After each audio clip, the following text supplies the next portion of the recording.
questions, I'm sure you have more questions, but rest assured, we will answer them. Right now. Like, for example, how is Wolverine alive Yeah. after Logan? Logan takes place in 2029, totally separate thing. Logan died in Logan. Not touching that.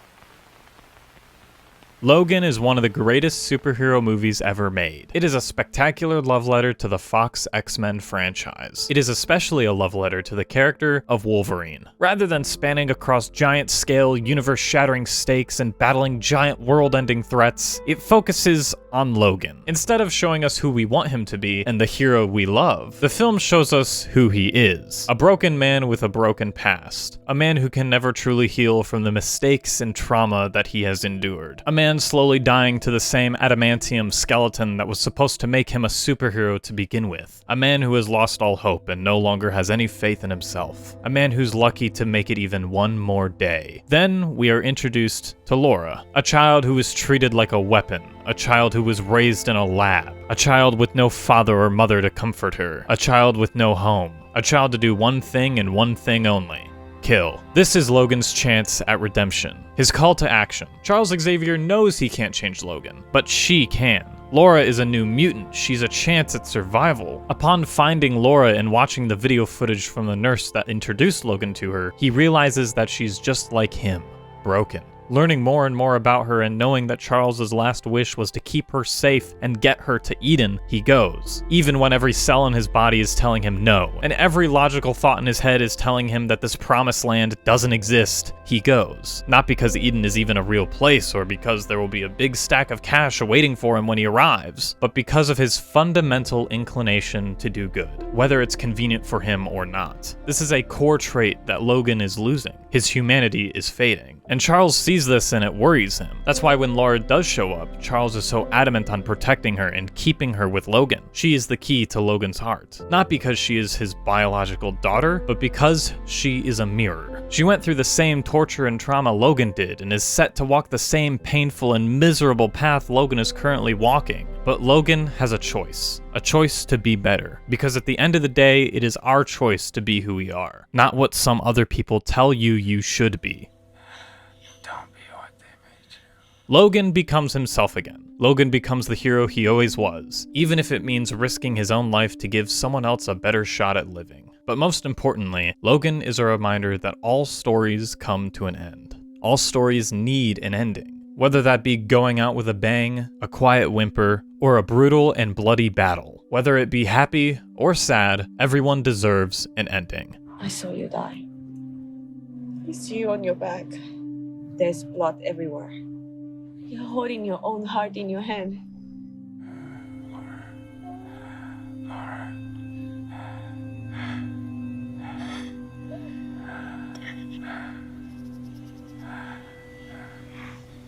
A man has to be what he is, Joey. Can't break the mold. There's no living with the killing. There's no going back. Right or wrong, it's a brand that sticks. Now you run on home to your mother. You tell her everything's all right. There are no more guns in the valley.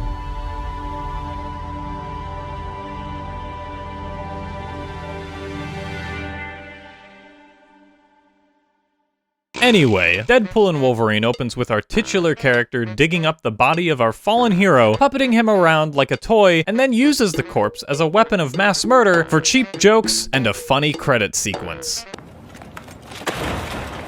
That's right, ladies and gentlemen.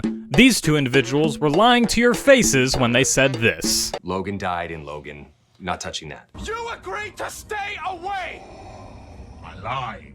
Well, there you have it, folks. You didn't leave it alone, and you did in fact touch it. You touched it so hard. You touched his whole body. You're probably thinking I'm being a bit white knightish for the sacred cow that is Logan, but trust me, there's more to this. The issue that I just pointed out is less of an issue and more of the smoking gun to the point that I really want to make here. And that is that Deadpool and Wolverine is not only a bad movie, but also disrespects Logan as a result. AKA the thing that they clearly were trying to not do. Not just because of this intro intro, but because of a bunch of new rules that have been introduced to the MCU without ever having a thought to think if they ever work. And to add on to this, Deadpool and Wolverine used Logan as a doormat for cheap thrills, low-hanging jokes, and watered-down versions of character arcs that we've seen done infinitely better in the exact film that's being dragged through the dirt. Now, I know that sounds harsh, but let me explain. I guess let's start with the reason the story begins in the first place. The TVA recruit Deadpool to become a part of the MCU Avengers because his universe is dying. Now, why is his universe dying? Well, that's because this universe's anchor being has died. Who's that anchor being? The one and only Logan himself. So just off the rip, anchor beings are immediately stupid considering it can just be a guy like Logan. You would think that anchor beings of such importance to their universe would be the ones that are the most powerful beings in existence and control the fabric of reality, like the Living Tribunal, Eternity, Galactus, the Celestials, Dormammu, Hela, Surtur, Odin, Ego, He Who Remains. Nah, none of them. Apparently can just be a guy who heals fast. But let's ignore all of that and give our best guess to what this anchor being rule means. Because I do not believe that the rule is just if they die, then their universe is destroyed, because that's terrible writing. I usually don't like referencing Loki since the show collapses in on itself the moment you try to apply logistical consistency, but for the sake of acting in good faith, I'll allow it just this once since this movie heavily relies on information that Loki presented in that show. And also heavily contradicts that show, but that's a story for another day. Let's move on. So in Loki, there's these things called variants. And variants are pretty much people who enact too much free will and make a choice that they weren't supposed to make. And this choice can be as small as showing up to work late. Now, the only way for this anchor being logic to make sense is that anchor beings are characters that begin the decay of the universe by doing something they shouldn't, which retroactively tells us that everything Logan did in Logan wasn't supposed to happen. He was never supposed to sacrifice himself for those mutant kids to survive. All these children were apparently supposed to die, and I have more evidence about this later. Also, the complete lack of clarity on anything to do with these new anchor being rules can be catastrophic to everything. What if the anchor being obeys the entire plot of the sacred timeline, and their whole goal is to save their entire universe and sacrifices themselves in the process? Is that universe just screwed then? Was that hero's sacrifice completely meaningless now, since they directly caused the death of their entire universe? Do you know how damaging that is, Ryan? And going back on the whole plot point of Deadpool being recruited to the TVA, why? I brought you here, Mr. Wilson, to tell you that you're special. In fact, you've been chosen for a higher purpose, a purpose unclear even to me. Wait, we don't know? Okay, for context, we learn that Paradox has gone rogue and wants to completely destroy Deadpool's universe. But why would he ever want to get Deadpool involved considering that he told him that everyone he loves is going to die? If Paradox has been watching Deadpool this entire time, he would know that Wade loves and cares about the people around him and is also really difficult to work with. And since Paradox has gone rogue, why wouldn't he just lie to Wade and tell him that his friends and family will be safe? So the only reason he's here is because the man upstairs says that he needs to be. Remember in the season finale of She-Hulk when Kevin Feige showed up as a robot and everyone didn't like it? Yeah, I'm getting those vibes right now. And also, you know, making a joke of the entire situation isn't gonna cover the plot hole. You can't just lampshade the issue and say, oh, it's fine. Anyway, back to Logan. Everyone in the TVA treats Logan as this hero and quotes lines of dialogue he says. And it's all just set up for Deadpool to make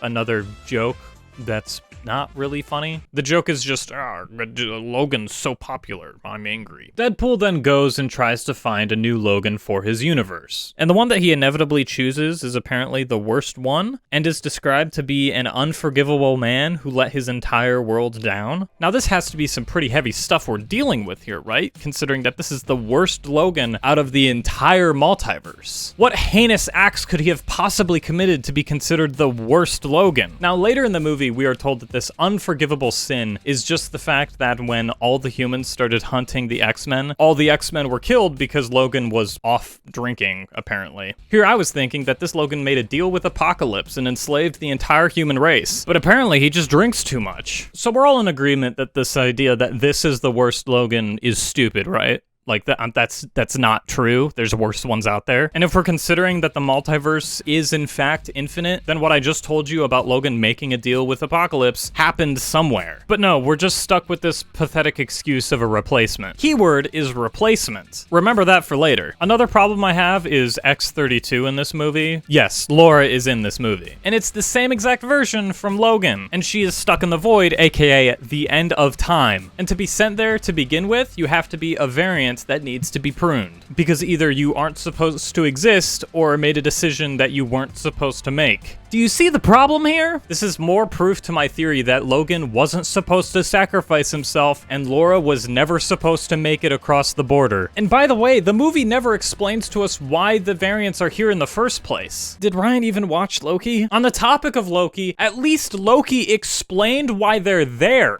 I killed Thor.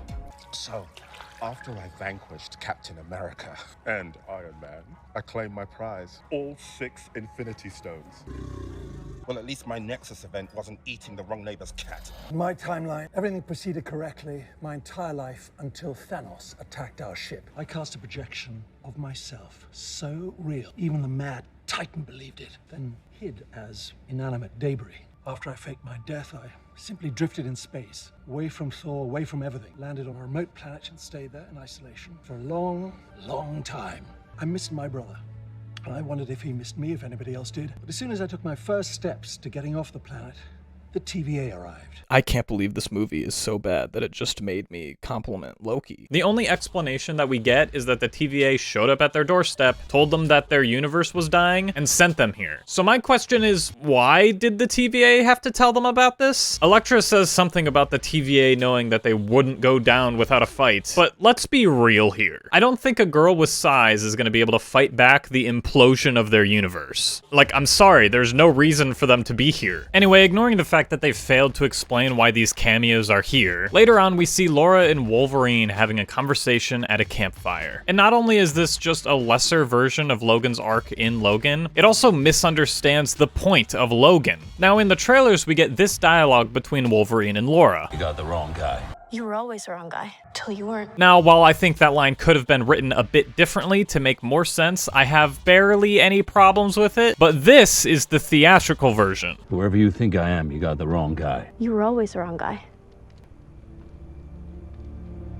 It cuts off so Laura can't even finish the full sentence. And I strongly disagree with the line in this state. The entire point of Logan is showing that Logan is the guy. He is him. Like I said in the intro, the entire movie is about a man with a fundamental inclination to do good being pushed to the limits of his principles. He didn't just get thrown into the situation because he's some random guy. He's Laura's father. So good job, movie. You don't understand the movie that you quote-unquote respect. It's also just so key jangly towards Logan in every way possible. Guys, remember Logan? Thing I like is in thing I'm watching. It broke new ground. And this is all set up for the meaningless payoff that is, oh my god, the Wolverine shows up and helps them fight Cassandra Nova. It's like Logan. I remember Logan. This is pretty much the entire movie. It's just member berries for the sake of it and for jokes, and the jokes aren't even funny. The jokes in this movie are some of the most low-hanging fruit I've ever seen in a comedy. Deadpool makes several jokes about being canceled by the woke mob, but he doesn't even say anything particularly edgy. He makes a bunch of gay jokes and says the F word. There's also a bunch of jokes about cocaine because Kevin Feige apparently said they can't use cocaine, and the whole joke about it is that they're saying cocaine because Kevin Feige doesn't want them to say cocaine, and that's funny, apparently. This is definitely the most sanitized version of Deadpool we've seen in all 3 of the Deadpool movies. I remember when Disney bought Fox and it was up in the air whether or not Deadpool 3 was going to be made or not. And people were saying that, oh, they're going to sanitize Deadpool. He's not going to be funny anymore.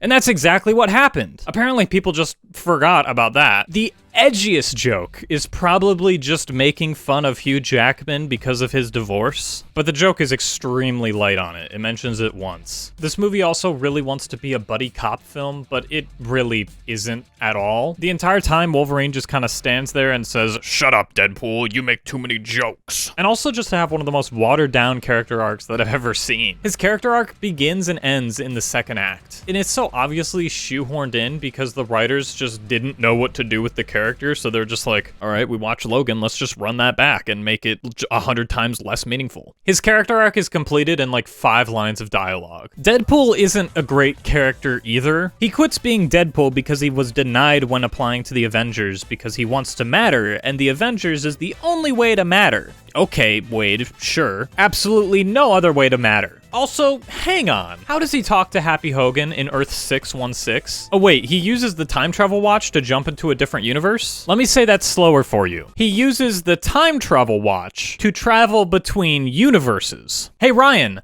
that's not how the watch works. You're breaking your own rules that you made. So pivoting back to the Logan problem again. So at the beginning of the movie, when Deadpool attempts to use this new Logan as a replacement anchor being, and Paradox laughs at him for even considering this as a possibility, because it's clearly stated in the movie that it's not possible. But flash forward to the end of the movie, and not only did Deadpool and Wolverine survive getting atomized, even though they were told that regeneration was completely off the table, Deadpool and Wolverine also save Universe 10,005 for absolutely no reason at all. We're told that this universe's timeline is regenerating. That heavily insinuates that this Wolverine has now completely replaced Logan as the anchor being. So you're not only telling me that you're just gonna completely contradict everything that you said about anchor beings and universes dying, but also that anchor beings are so vitally important to the existence of the universe that if they die, their entire universe collapses. But in the same breath, tell me that they can be easily replaced? Hey Logan, you hear that? Apparently you don't matter anymore because they've replaced you with an infinitely inferior version of yourself. I love storytelling. The reason I harp on this so much is because there's a bunch of people on Twitter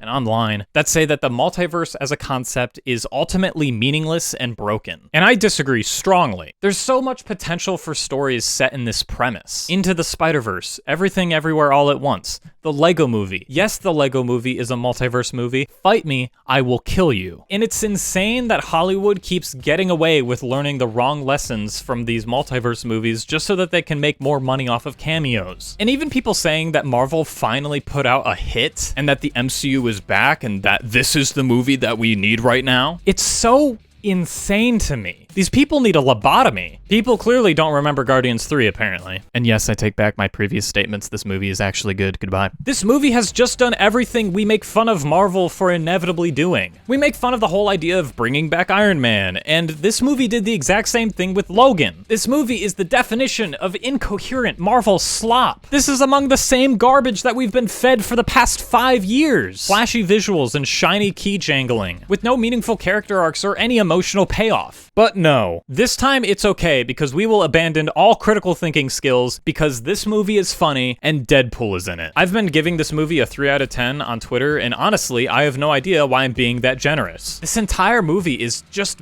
bad. I can barely think of any redeeming qualities. Maybe the fight scenes? But the fight scene in the beginning gave me a bad taste in my mouth, and that bad taste got worse throughout the course of the movie. Honestly, the car fight scene was probably the only good one, I think. The rest of the fights are either in some random street in New York or a Mad Max Fury Road wasteland. And also there's zero sense of stakes within all of these fight scenes because they can regenerate. They can't die. I don't care. Also, if I got a nickel for every time Deadpool and Wolverine were fighting and it led to a standstill and then someone else intervened to then take them to a new set piece, I would have 2 nickels, which isn't a lot, but it's weird that it happened twice. At the end of the movie, the Deadpool corpse shows up and they fight Deadpool and Wolverine, and they take way too long to regenerate, and then get distracted by Peter, and then they all disappear. Where did they go? They only disappear so our heroes can go down and fight the bald lady, which, speaking of the villain, Cassandra Nova is the twin sister of Charles Xavier, and she rules the void with an iron fist. She is barely a character at all. She has a couple lines with Wolverine talking to each other, and how she hates her brother, but then Wolverine's like, no, your brother would love you. It's not all bad. And then she's like, okay, I will let you go and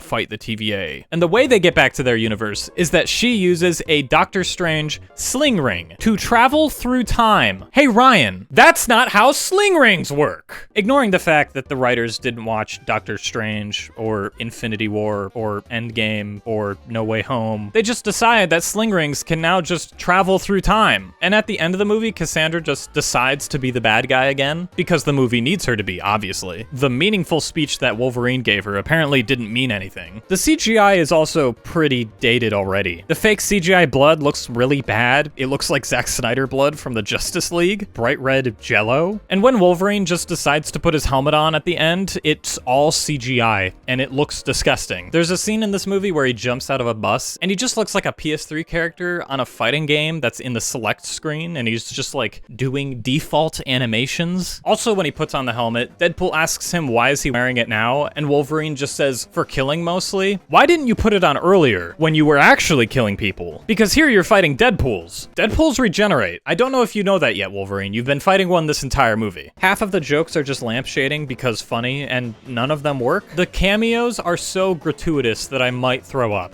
right now. Gambit being there just reminded me of X-Men 97 and how infinitely better that show is at portraying his character. In this movie, the entire joke is that he talks funny. That's it. It's the only joke. Laura showing up is my biggest gripe with this movie. Not only because she's in the void, but also because there's so much character stuff that you can do with Wolverine and Laura interacting, but Wolverine doesn't even know who she is, and the entire campfire scene reminded me of Ahsoka and Luke meeting. All the cameos are just blatant pandering, and it's really cringe, and I don't like it. Another minor thing is that none of the needle drops really landed at all. The only one that was funny was when The Greatest Showman started playing when they were fighting in the van. They were just catchy tunes that have really no emotional plot relevance at all. Also, the biggest thing that irks me is the fact that this movie is portrayed as this glorious and beautiful love letter to the Fox X-Men universe. No, it isn't. Number one, there's barely any Fox X-Men characters in this movie at all. Like, throughout the credits, they're showing a bunch of footage, and like, none of those characters were there. And also, the idea of the love letter is just funny to me, because thousands of jobs were lost and probably 100 movies were canceled just so that Kevin Feige had more action figures to play with. It's not a good thing. To round out the review, I'm gonna go back to Logan because I can't help myself. Logan was created with the mindset that this was Hugh Jackman's last hurrah as the character of Logan.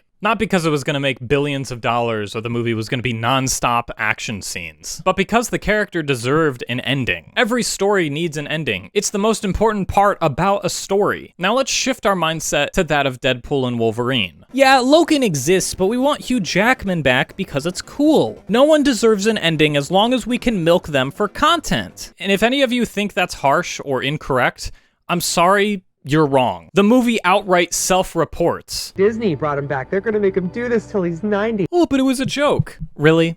Was it? It's just lampshading the fact that they are going to do it again, and they've already done it. You can't just burn down an orphanage and kill all the children, and then think you can get off easy because you made a couple jokes about it. Deadpool and Wolverine is everything we hate about modern comic book movies. Cheap thrills, hollow spectacle, gratuitous cameos, room temperature quips, and laughable excuses for character arcs. And with the movie already making over $500 million opening weekend, Marvel will never change. And from where I'm standing, it's never been more over than right now. Thank you for watching, and if you like what I do here, consider becoming a member. It's only $2 a month, and you get these Trash Brain emotes. And if more people become members, we get more Trash Brain emotes. I receive money, you receive more Trash Brain. It's a win-win. Also, there's the normal stuff like shoutouts at the end of videos. And speaking of shoutouts, shout out to That Cloney Boy and Gerald Matthews, aka Stormy. They support the channel, and they're cool. And I'm done here, so goodbye.